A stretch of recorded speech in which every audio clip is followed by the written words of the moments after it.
Hello students, Mehta college के digital platform पर आपका स्वागत है। अपना ऑप्टिक्स था फर्स्ट ईयर का, उसमें चल रहा था interference due to thin film या इंटरफेरेंस इन थिन फिल्म, पतली फिल्म में व्यतिकरण। उसमें से अपन ने आधा पार्ट पढ़ लिया था। अपन ने जो तरंगे परावर्तित हो रही थी उनमें व्यतिकरण पढ़ लिया था। आज पढ़ेंगे पारगमित तरंगों में व्यतिकरण। आज है दूसरा है पारगमित किरणों में व्यतिकरण।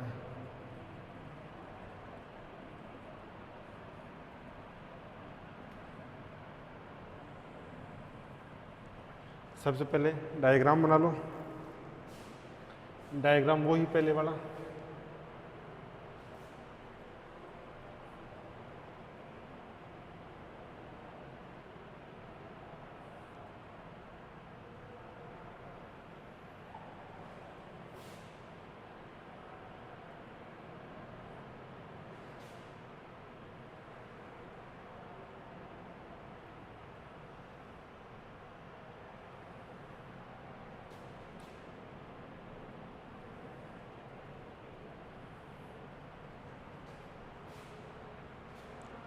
यहाँ प्रकाश स्रोत एस नोड से तरंग आ रही थी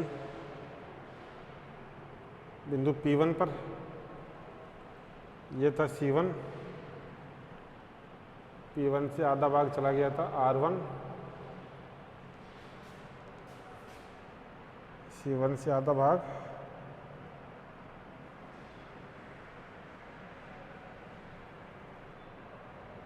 T1,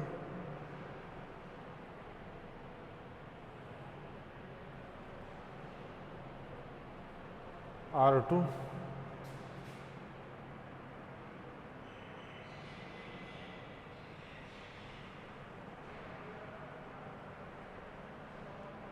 T2 और ये 3 आपकी R3 और T3।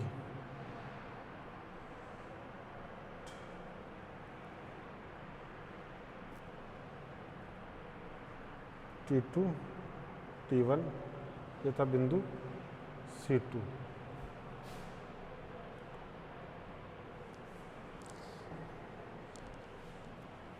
दिखाई दे रहा है?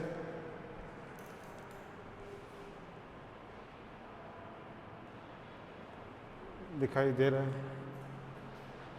यहाँ देखो,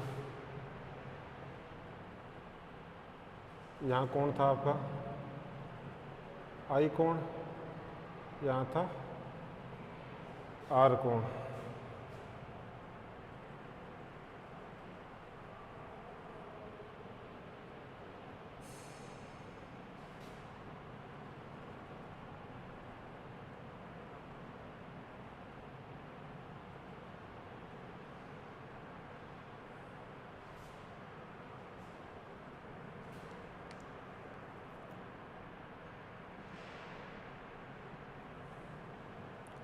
C2 से C1 T1 पर लंब डाला,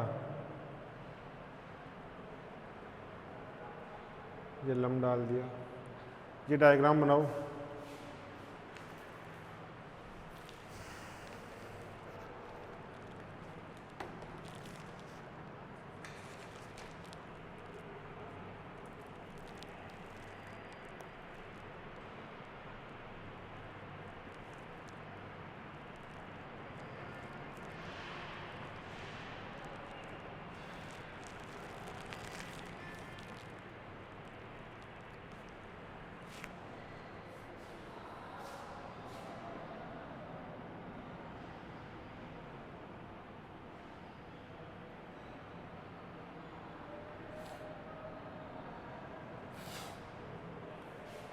इधर थी पारगमित सॉरी परावर्तित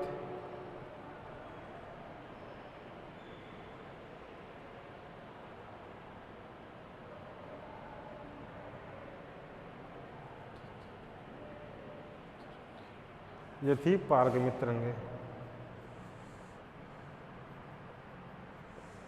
पारगमित तरंगे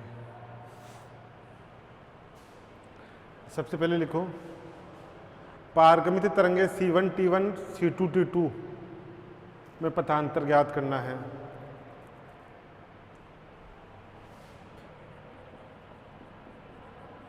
पारगमित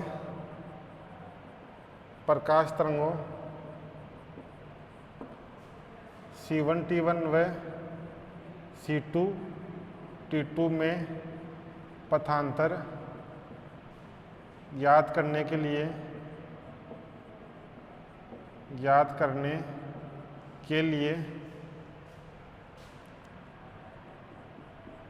बिंदु C से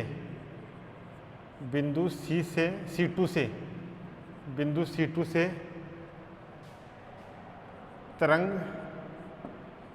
C1 T1 पर लंब C2B ये B C2B डालते हैं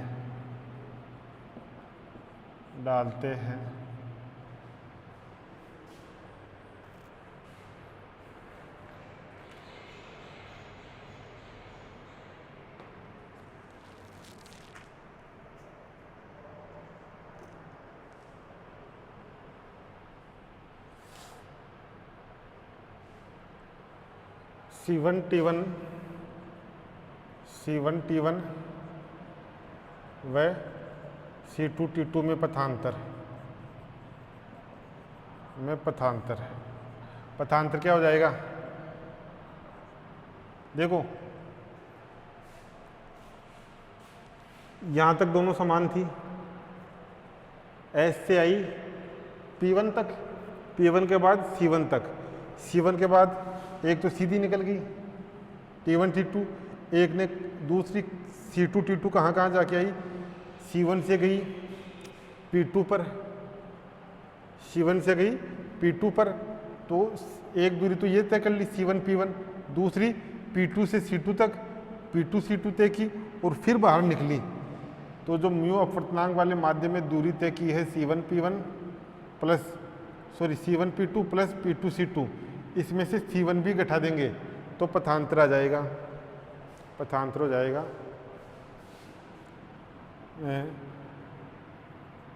म्यू अपवर्तनांक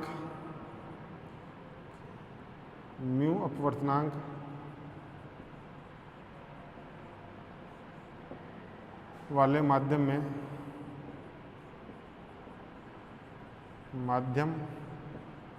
में तय दूरी कौन सी, C1 P2 व P2 C2 माइनस हवा में तय दूरी या वायु में तय दूरी, वायु में तय दूरी कौन सी दूरी वायु में, C1B, तो पथांतर हो गया म्यू P1 C1 प्लस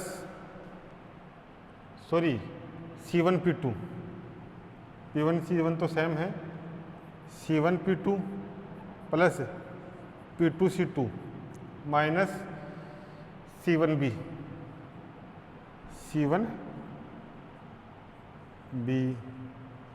ये पथांतर ज्ञात करना है। इसको दे लो समीकरण नंबर 1, समीकरण नंबर 1।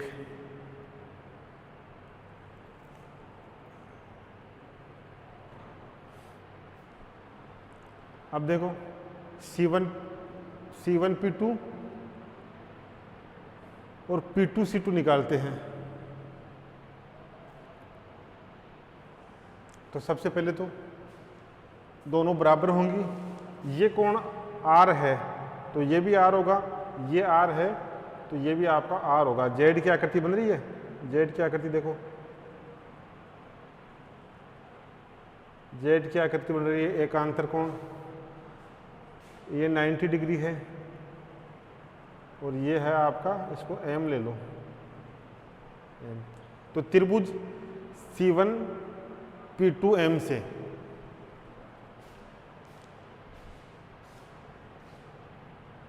त्रिभुज C1 P2M से तथा दूसरा कौन सा हो जाएगा, ये हो जाएगा C2 P2M, C2 P2M से कौन कौन सी बराबर होंगी, C1 P2 बराबर है P2 C2, P2 C2। त्रिभुज बना लो, कोई सा भी एक बना लो, मैं बना लेता हूं C1 P2M।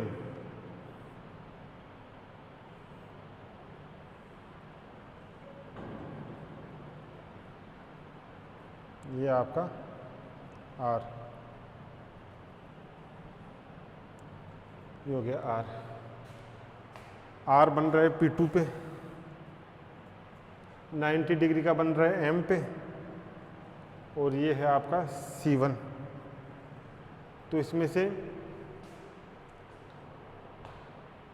P2M ये तो हो गया आपका D,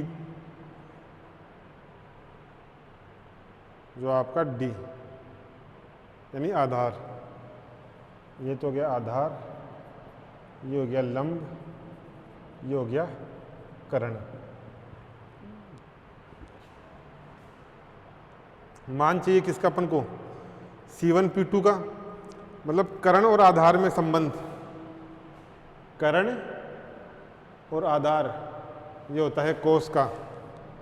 तो कोस R क्या होता है, कोस R आधार बटा कर्ण।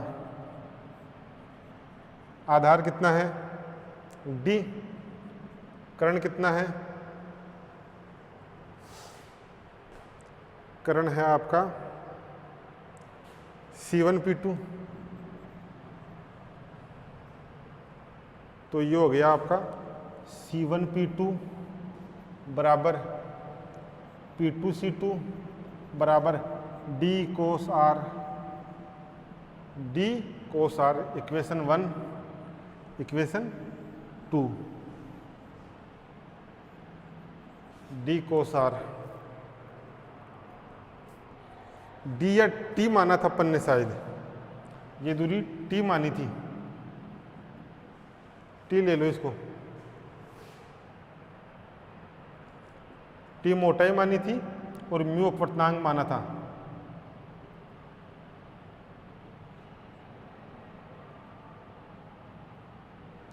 T cos R ये हो गया।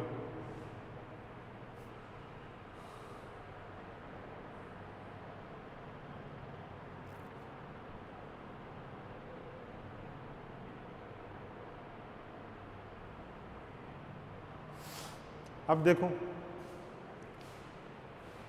ये आपका आई कोण था, ये 90 डिग्री था। अब मान किसका निकालेंगे, मान निकालेंगे C1B का, इसका तो आ ही गया ना 2 cos R T upon cos R।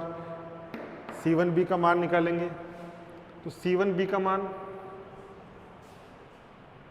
C1B के मान के लिए पहले तो इस कोण का मान निकालो, ये कोण कितना होगा, जो आपका C1 C2B, C1 C2B ये कोण है, इस कोण का मान कितना होगा,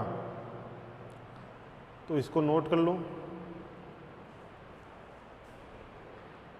मैं यहाँ मिटा देता हूँ, इक्वेशन 1 लिखता हूँ।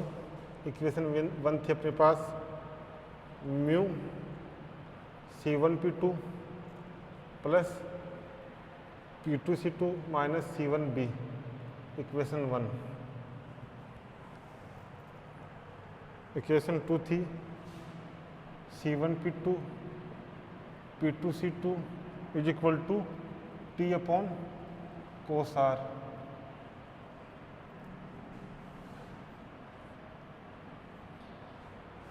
C1B के लिए, C1B के लिए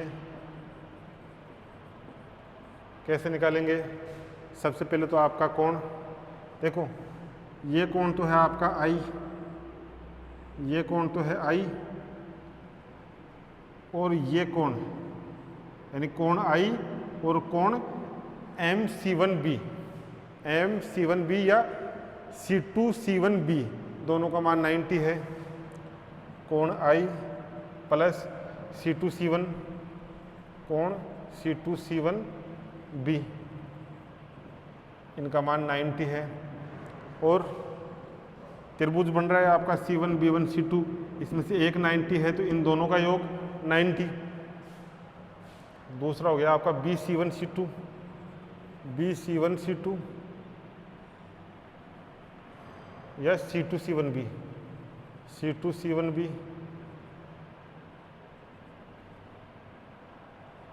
प्लस C1C2B, C1C2B इन दोनों का मान भी 90 के बराबर है। तो यहाँ से देख लो 90 को मैं इधर लिख देता हूँ, बराबर तो है ही 90। इस वाले से C2C1B कैंसिल आउट, C1C2B ये हो गया कोण I, यानी अपने पास जो कोण है ये वाला, ये कोण आ गया I, ये कोण आ गया I। मान निकाल लो।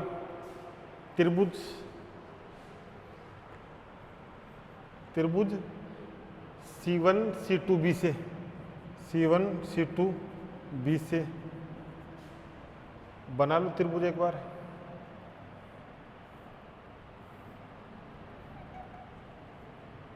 ये बना लिया। ये C2 पर कोण I, B पर 90 और तीसरा है आपका C2C1 अपन को चाहिए C1B यानी लंब और C1C2 कर्ण। लंब और कर्ण में कौन सा रिलेशन होता है? लंब और कर्ण में साइन, तो साइन I क्या हो गया? लंब बटा कर्ण। लंब कितना है? C1B अपॉन C1C2, तो C1B आ गया अपने पास C1C2 साइन I। C1C2 को क्या लिख सकते हैं? C1C2 को लिख सकते हैं C1M plus MC2 sign I, ये लिख दिया C1M और MC2। अरे भाई यही तो है, ये देखो ये C1 ये M, तो C1M और MC2। अब निकालो C1, कोष्टक में तो ये आएगा साइन I। अब यहाँ पर C1M और C2M के मान निकाल लो, C1M और MC2 के मान निकाल लो। तो त्रिभुज ले लो C1P2M से, त्रिभुज C1P2M से, त्रिभुज C1P2M से C1P2M बना लो। C1P2M 90 कहाँ बन रहा है? M पे। यह आपका है P2, P2 है कौन? R। तीसरा है आपका C1, यहाँ दे क्या रखा है? दे रखा है दे रखा है आपका P2M, P2M दे रखा है T। अपन को चाहिए C1M ये वाला, तो ये हो गया आपका लंब और आधार में रिलेशन। लंब और आधार में tan का, तो tan R क्या हो गया? tan R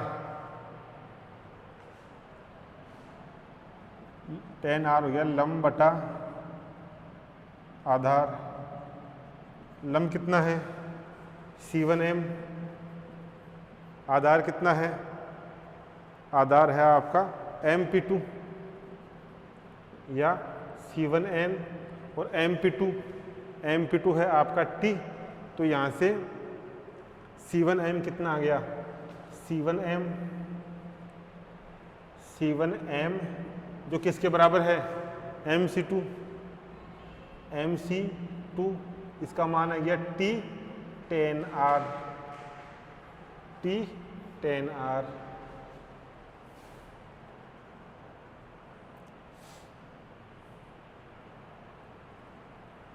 तीन चार का मान 3 में पुट कर दो, 4 का मान 3 में पुट कर दो,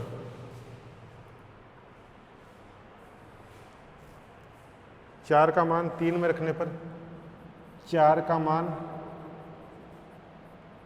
3 में रखने पर,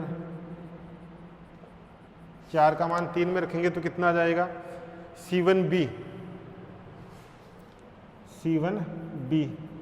C1b आ गया आपका 2T10R,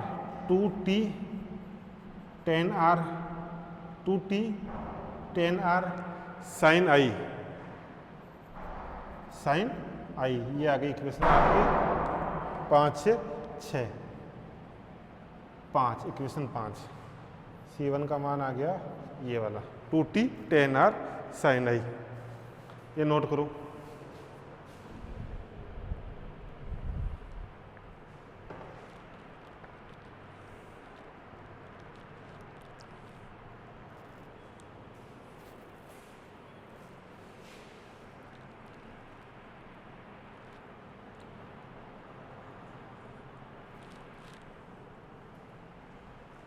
पाँच और 2 का मान 1 में रख दो,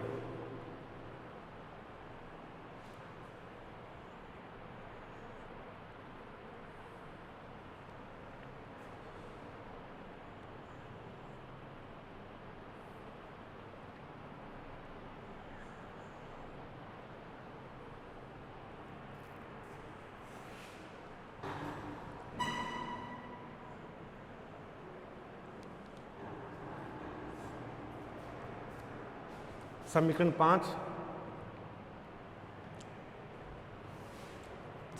5 और समीकरण 2 का मान 1 में रखने पर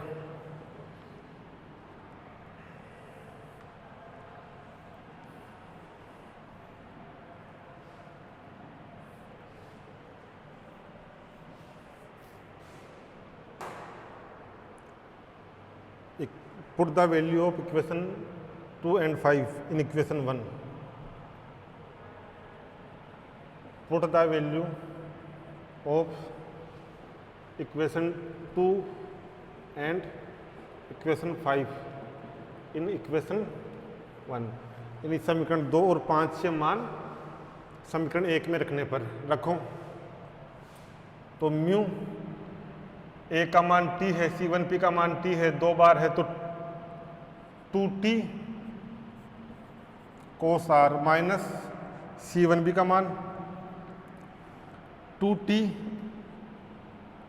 10R साइन आई, ये पथांतर।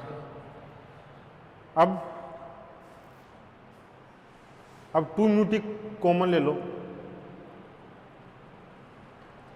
2 म्यूटी कॉमन ले लिया, ले वो कॉमन, 2 म्यूटी कोस आर कॉमन ले लिया, 2 म्यूटी कोस आर, तो यहाँ तो बचा 1 माइनस 2T, तो ये हो गया 10R साइन आई अपॉन एक तो कोस आर,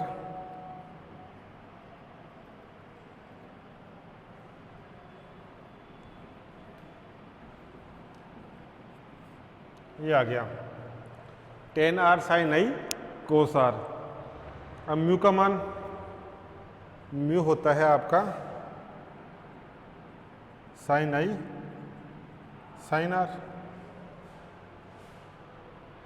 म्यू होता है साइन आई साइन आर।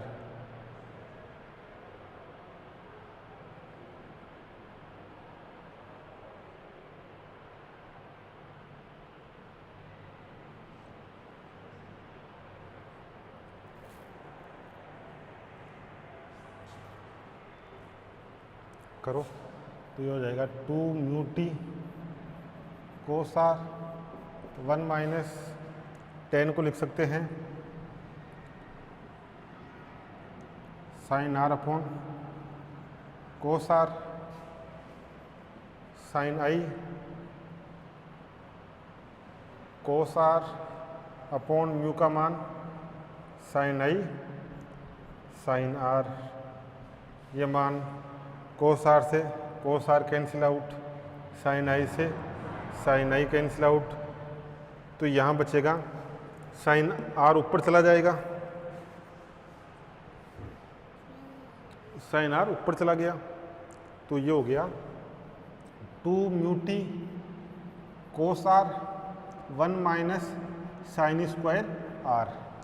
इसका मान होगा कोस इसका 1 माइनस साइन स्क्वायर आर, इसका मान हो जाएगा कोस स्क्वायर आर। तो ये हो गया आपका पथांतर आ गया 2 म्यू टी कोस आर, यहाँ आ जाएगा cos square r cancel out, तो पथांतर आ गया 2 म्यू टी कोस आर। ये आ गया पथांतर 2 म्यू टी कोस आर।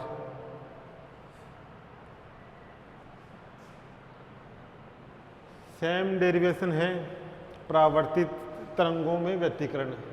ऊपर वाले के लिए जो आया था वही नीचे वाले के लिए आया है, यानी परावर्तित के लिए जो आया था पथांतर वही पारगमित के लिए आया है। लेकिन परावर्तित में आपका स्टोक का नियम लग रहा था और परावर्तित में स्टोक का नियम नहीं लगेगा। स्टोक का नियम क्या था? जब कोई प्रकाश किरण या जब कोई तरंग किसी सघन माध्यम से परावर्तित होती है, जब कोई तरंग सघन माध्यम से परावर्तित होती है तो उसमें λ/2 का अतिरिक्त पथांतर उत्पन्न हो जाता है। पथांतर कितना? λ/2 का, और कलांतर पाई का। या तो λ/2 का पथांतर उत्पन्न होगा या पाई कलांतर उत्पन्न होगा। ये स्टोक का नियम है। लेकिन स्टोक का नियम यहाँ लागू होगा क्या? यहाँ देखो, विरल से सघन से आ रही थी और विरल से परावर्तित हो रही है। ये विरल है आपका, यहाँ वायु है, ये म्यू अपवर्तनांक वाला है, म्यू सघन। तो यहाँ क्या हो रहा है? उल्टा हो रहा है। कोई प्रकाश किरण सघन से आ रही है और विरल से परावर्तित हो रही है तो कोई पथांतर उत्पन्न नहीं होगा। स्टोक का नियम कब लगेगा? परावर्तित तरंगों में, क्योंकि वहाँ सघन से आ रही थी, वहाँ तरंगे सघन से आ रही थी, सॉरी विरल से आ रही थी, वहाँ तरंगे विरल से आ रही थी और सघन से परावर्तित हो रही थी। ये सघन ही तो था म्यू अपवर्तनांक वाला। तो प्रकाश किरणें विरल से आ रही थी, सघन से परावर्तित हो रही थी, तो स्टोक का नियम लागू हो रहा था। स्टोक का नियम, जब प्रकाश किरणें सघन माध्यम से परावर्तित होती हैं तो λ/2 का अतिरिक्त पथांतर या पाई अतिरिक्त कलांतर उत्पन्न होता है। नोट करो इसको।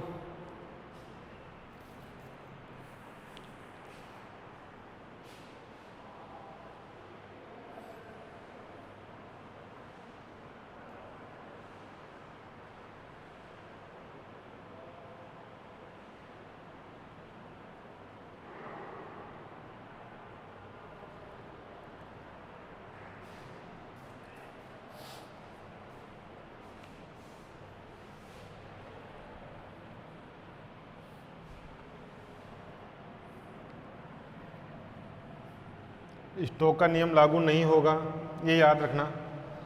स्टोक का नियम परावर्तित प्रकाश में ही लागू होगा। इसमें लिखूं, अपने पास पथांतर आया, पथांतर का मान आया 2 म्यू टी कोस आर। अब वही संपोषी विनाशी, संपोषी व्यतिकरण। संपोषी व्यतिकरण में पथांतर कितना? संपोषी व्यतिकरण, संपोषी व्यतिकरण में पथांतर होता है, संपोषी व्यतिकरण में पथांतर होता है n λ। तो ये क्या बन गया? 2 mu T cos r n lambda. दूसरा था विनाशी,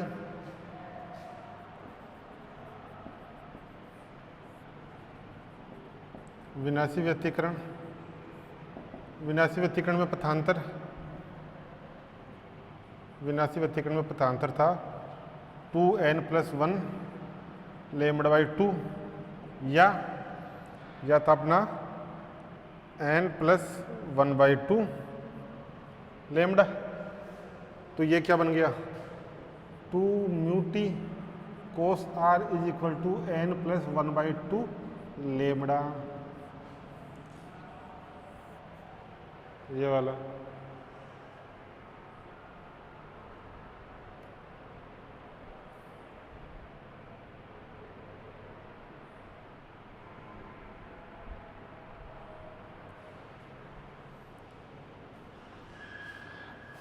अब एक बार इसको नोट कर लो पहले तो।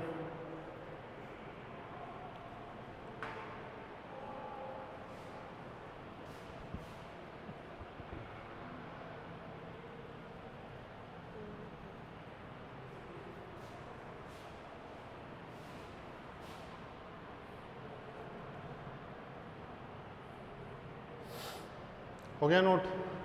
इसको मैं हटा देता हूं।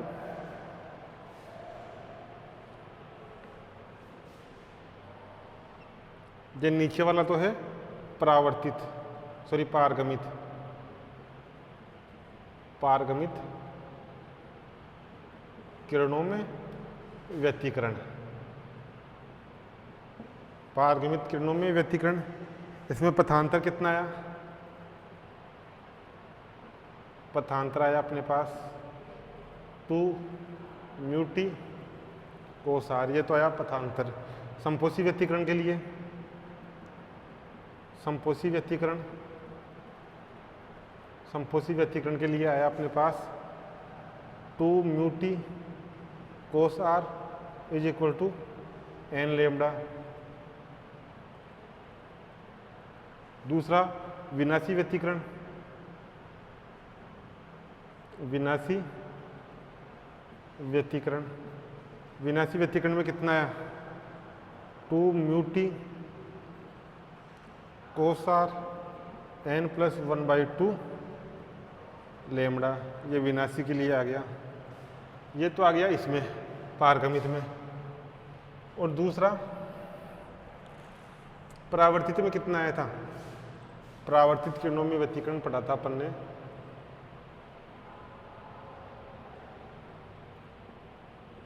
परावर्तित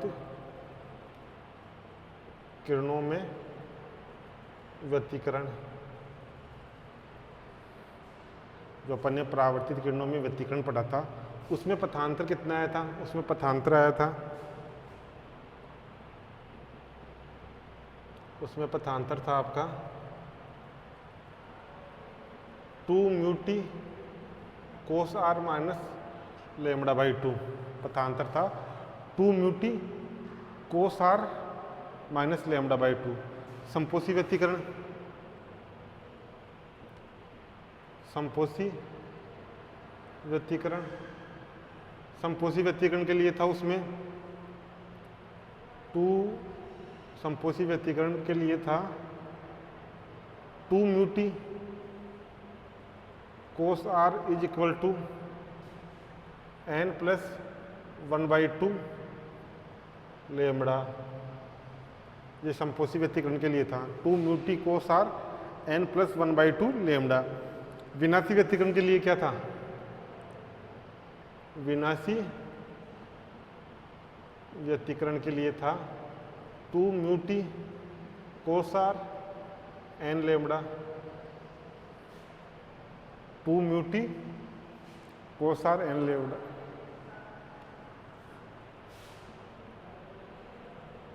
ये लिख लो एक बार।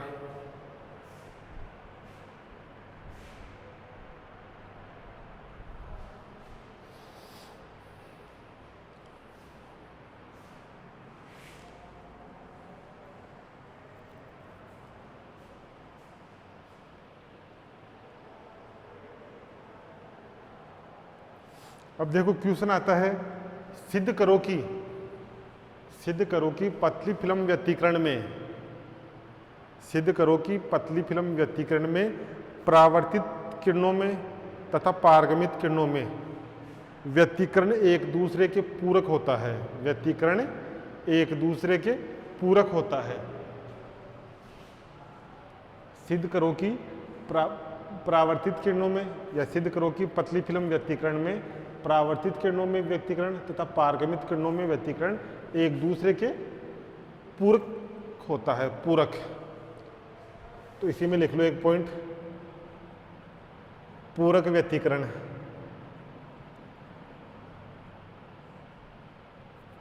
पूरक व्यतिकरण।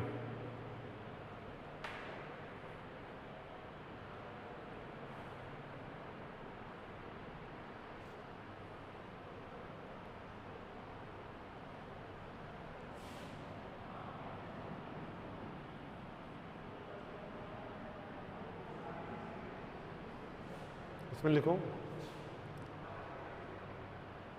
समान पथांतर के लिए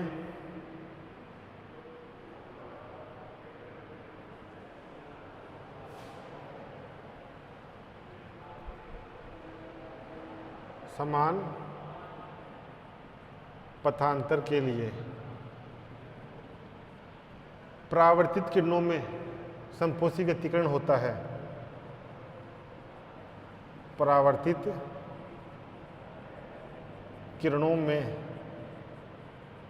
जब संपोषी व्यतिकरण होता है, जब संपोषी व्यतिकरण होता है, व्यतिकरण होता है, तब पारगमित किरणों में, तब पारगमित किरणों में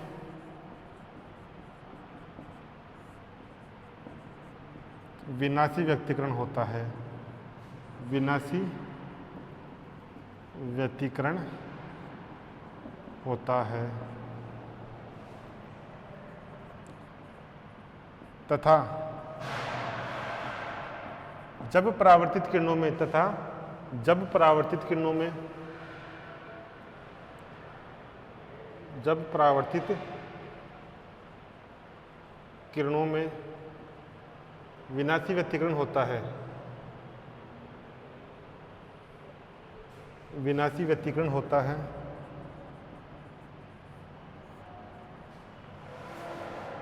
विनाशी व्यतिकरण होता है, तब पारगमित किरणों में, तब पारगमित किरणों में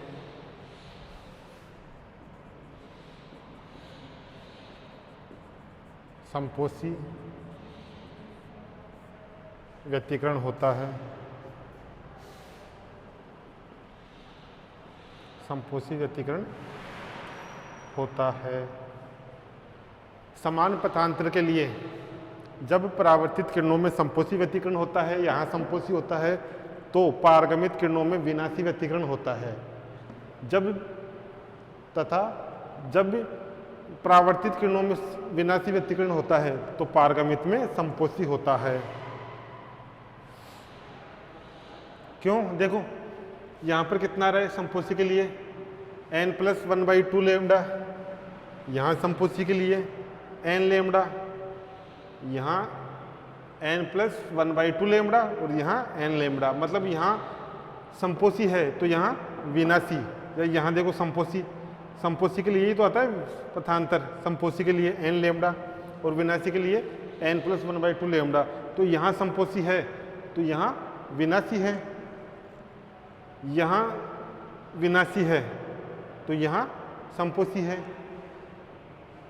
इसका मीनिंग क्या है? मतलब यहाँ दीप्त फ्रिंज बन रही है, यहाँ दीप्त बन रही है तो यहाँ अदीप्त बनेगी, यहाँ चमकीली बन रही है तो यहाँ काली बनेगी, यहाँ काली बन रही है तो यहाँ चमकीली बनेगी। तो एक दूसरे के पूरक, अर्थात और लिख लो इसमें, ये हो गया समान पथांतर के लिए परावर्तित किरणों में जब संपोषी व्यतिकरण होता है तब पारगमित किरणों में विनाशी होता है, ऊपर संपोषी होता है तो नीचे विनाशी होता है, तथा जब परावर्तित किरणों में विनाशी व्यतिकरण होता है तो पारगमित में संपोषी। ऊपर विनाशी होता है तो नीचे संपोषी व्यतिकरण। अर्थात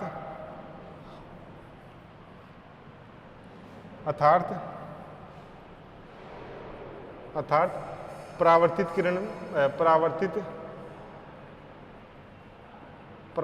किरणों के व्यतिकरण में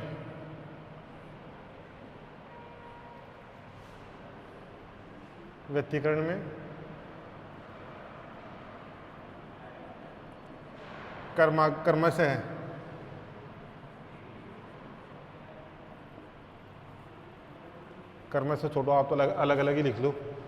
परावर्तित किरणों के व्यतिकरण में दीप्त फ्रिंज बनती है,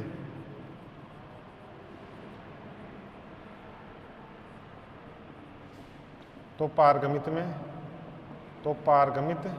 किरणों के व्यतिकरण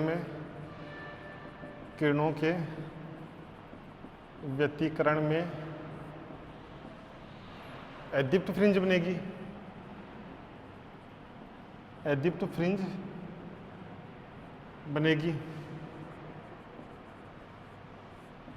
तथा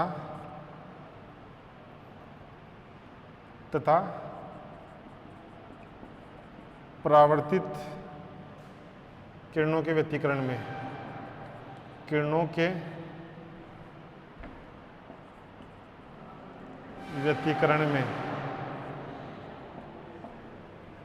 जब अदीप्त फ्रिंज बनती है तब पारगमित किरणों के व्यतिकरण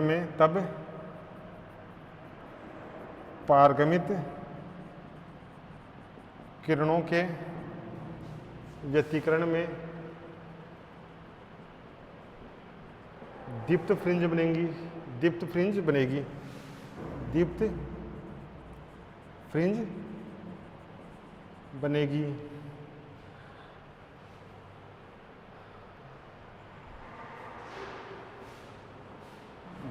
फ्रिंज बनेगी अर्थात यहां तक लिखो।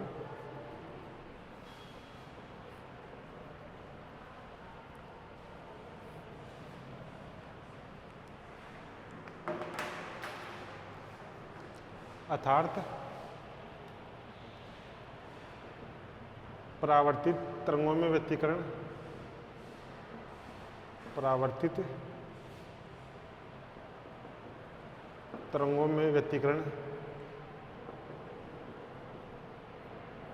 तथा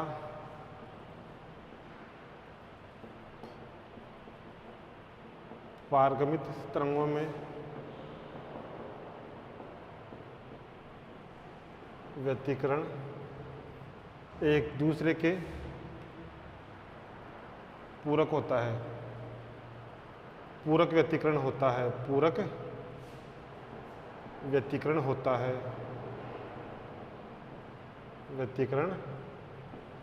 होता है। नोट करो, ये हो गया पूरक व्यतिकरण।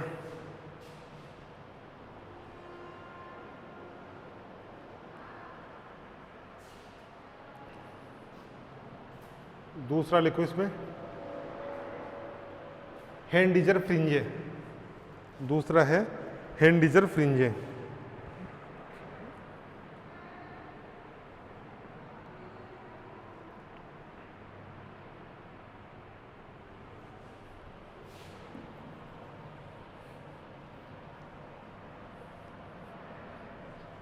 ये पूरक व्यतिकरण हो गया। इसी में दूसरा है हेंडिजर फ्रिंजे।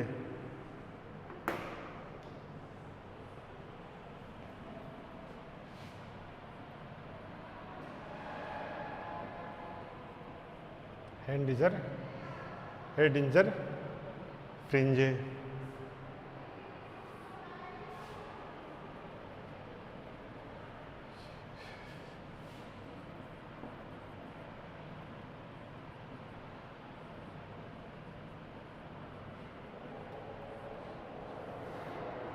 डायग्राम बना लो।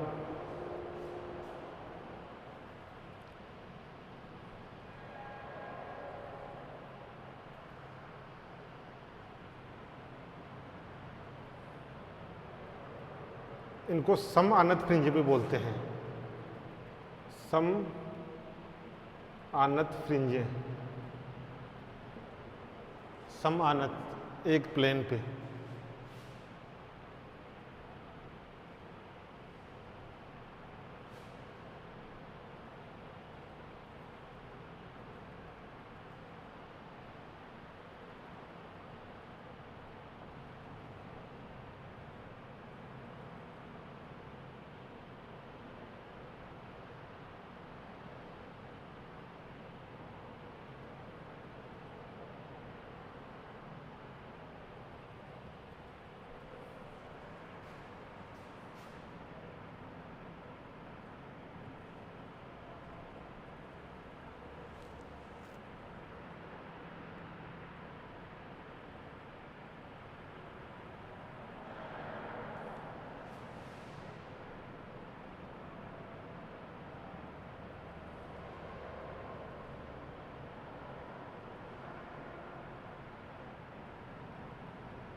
लिखो इसमें,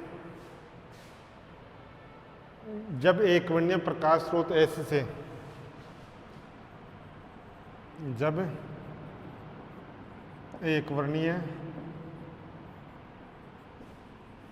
प्रकाश स्रोत एस से प्रकाश किरणें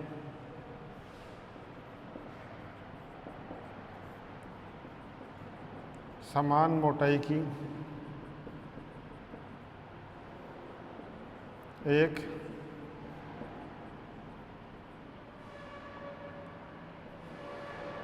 पतली फिल्म पर आपतित होता है,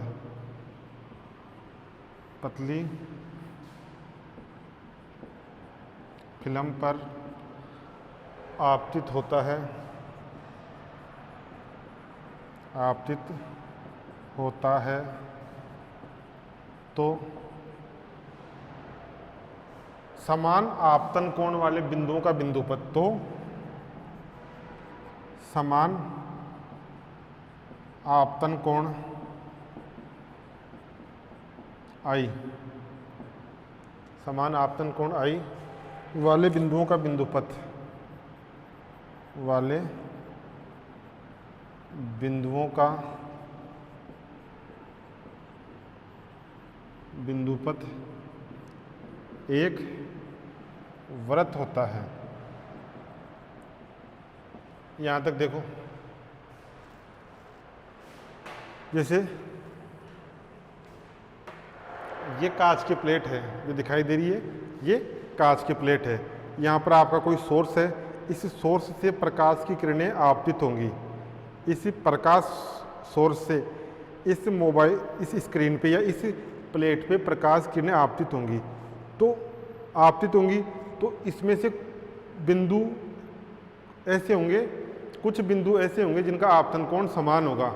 आपतन कोण सा, इस पे आई प्रकाश किरणें और टकरा के वापस मुड़ गई। देखो, इस पे प्रकाश किरणें आई और टकरा कर वापस मुड़ गई।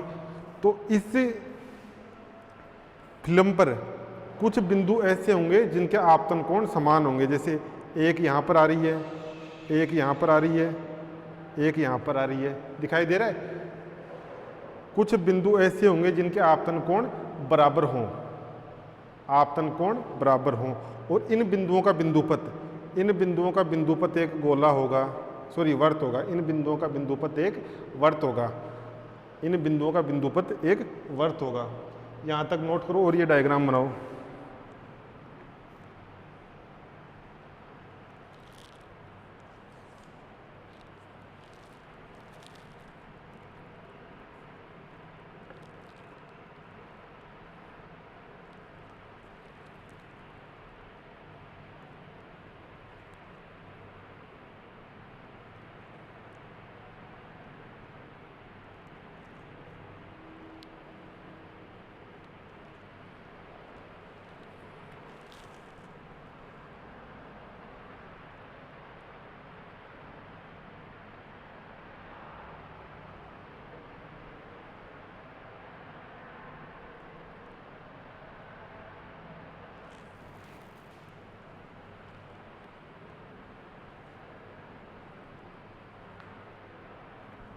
लिखो, वृत्त के सभी बिंदुओं से परावर्तित तथा पारगमित प्रकाश किरणों के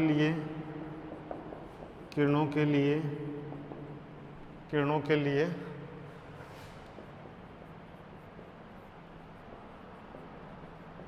पथांतर का मान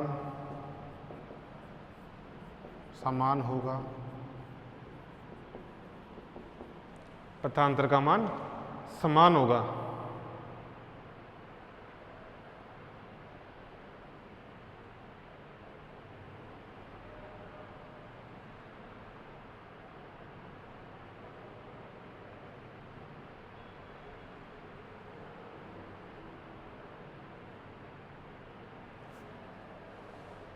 परावर्तित व पारगमित प्रकाश किरणों के लिए पथांतर का मान समान होगा तथा व्यतिकरण होने पर पथांतर का मान समान होगा तथा परावर्तित व पारगमित किरणों के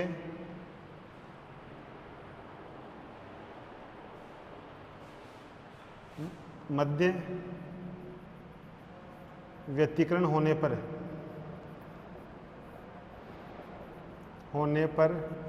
बनने वाली फ्रिंजों को हेंडिजर फ्रिंजें कहते हैं। व्यतिकरण होने पर बनने वाली फ्रिंजों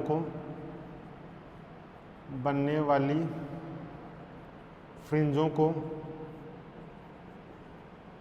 हेंडिजर फ्रिंजें कहते हैं। हेंडिजर फ्रिंजें कहते हैं। एक बार नोट करो,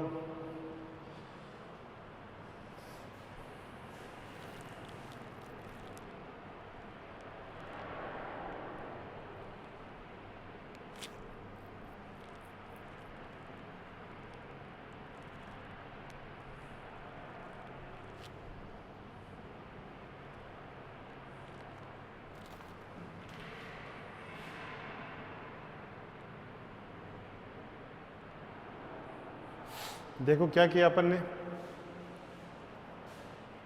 एक सोर्स है, इस सोर्स से एक प्लेट पे प्रकाश की किरणें आ रही हैं। प्रकाश की किरणें आ रही हैं तो वे बिंदु जिन पर आपतन कोण का मान बराबर हो, तो उस प्लेट पर वे बिंदु जिन पर आपतन कोण का मान बराबर हो, उन बिंदुओं का बिंदुपथ एक वर्त होगा। उन बिंदुओं का बिंदुपथ एक वर्त होगा। जैसे यहाँ पर कोई लाइट सोर्स है, लाइट सोर्स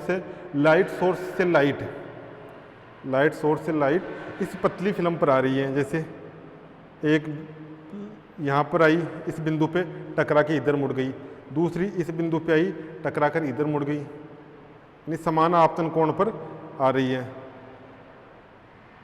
समान आपतन कोण पर आ रही है। जैसे ये वाला, इन बिंदुओं पर आपतन कोण का मान समान है और इन बिंदुओं का बिंदुपथ एक वर्त होगा। इन बिंदुओं का बिंदुपथ एक वर्त होगा। वर्त हो गया। अब जो वर्त है, इस वर्त के प्रत्येक बिंदु से किरणें परावर्तित भी होगी। आयाम का विभाजन, किरणें परावर्तित भी होंगी और पारगमित भी होंगी। परावर्तित भी होंगी और पारगमित भी होंगी। अब परावर्तित किरणें ऊपर वाली और पारगमित किरणें नीचे वाली। तो परावर्तित किरणें जब जाएंगी तो उनके बीच में व्यतिकरण होगा। परावर्तित किरणें सभी दिशाओं में जाएंगी, उनके बीच में व्यतिकरण होगा और व्यतिकरण होने के बाद जो फ्रिंजें बनेंगी वो फ्रिंजें ही हेंडिजर फ्रिंजें कहलाती हैं।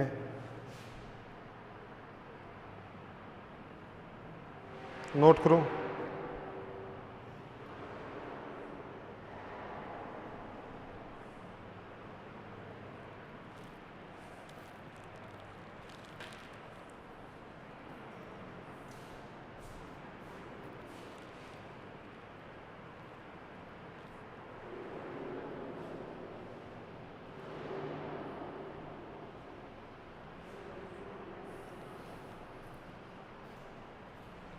इसमें एक और बचा है, विस्तृत प्रकाश स्रोत की आवश्यकता। जो विस्तृत, एक बड़े प्रकाश स्रोत की आवश्यकता क्यों होती है? विस्तृत प्रकाश स्रोत की आवश्यकता क्यों होती है, इसको कल देखेंगे। यानी एक जो लाइट सोर्स होता है वो विस्तृत प्रकाश स्रोत क्यों लेते हैं, एक्सटेंड लाइट सोर्स क्यों लेते हैं, ये कल देखेंगे। आपको याद हो तो यंग डबल स्लिट और फ्रेनेल बाइप्रिज्म में अपन एक छोटा सा सोर्स लिया था, एक स्लिट ली थी, उस स्लिट से जो प्रकाश आ रहा था उसी को लाइट सोर्स माना था। यहाँ पूरा लाइट सोर्स लेते हैं, एक्सटेंड लाइट सोर्स लेते हैं, तो क्यों लेते हैं वो अगली क्लास में देखेंगे। आपका ये थिन फिल्म यहाँ कंप्लीट हो गया है।